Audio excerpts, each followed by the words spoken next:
G'day, and thanks for joining us for this week's Drops of Mercy. Since the first directives were put down and the restrictions started, we've been referring to this as a time of opportunity.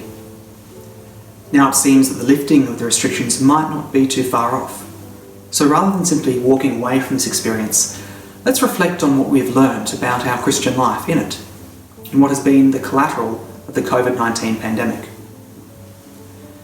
This time can be compared to many biblical and early Christian events. Notably among them would be the time that many of our forebears in faith spent in the desert. Be it the 40 years the Israelites spent before they entered the Promised Land, or the 40 days Jesus spent in the wilderness before beginning his public ministry. These are in fact the origin of the word quarantine, coming from the original Latin quadraginta, or the more recent Italian quaranta, meaning 40. So as disciples of Christ, Christians, we follow in the Master's footsteps, spending this time in prayer and understanding our relationship with God without many of the normal things of life is a blessed opportunity. If we get to contemplate the face of Christ, it can be a real grace. By doing this, we put ourselves in good stead for the now and prepare ourselves for the mission as the lifting of the restrictions allows. We've learnt new things about our vocations as Christians. What is our active contribution, our participation, our service outside of the normal or stripped of habit?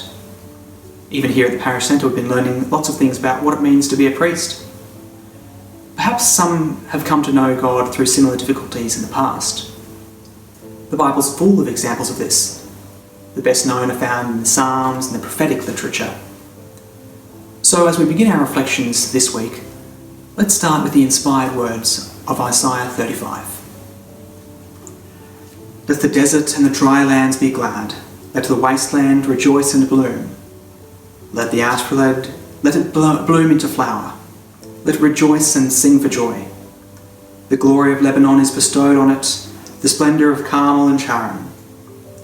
Then they will see the glory of the Lord, the splendour of our God. Strengthen all weary hands, steady all trembling knees, and say to the faint-hearted, be strong, do not be afraid. Here is your God. Vengeance is coming, divine retribution. He is coming to save you. Then the eyes of the blind will be opened, and the ears of the deaf unsealed. Then the lame will leap like a deer, and the tongue of the dumb sing for joy. For water will gush in the desert, and streams in the wastelands. The parched ground will become a marsh, and the thirsty land springs of water.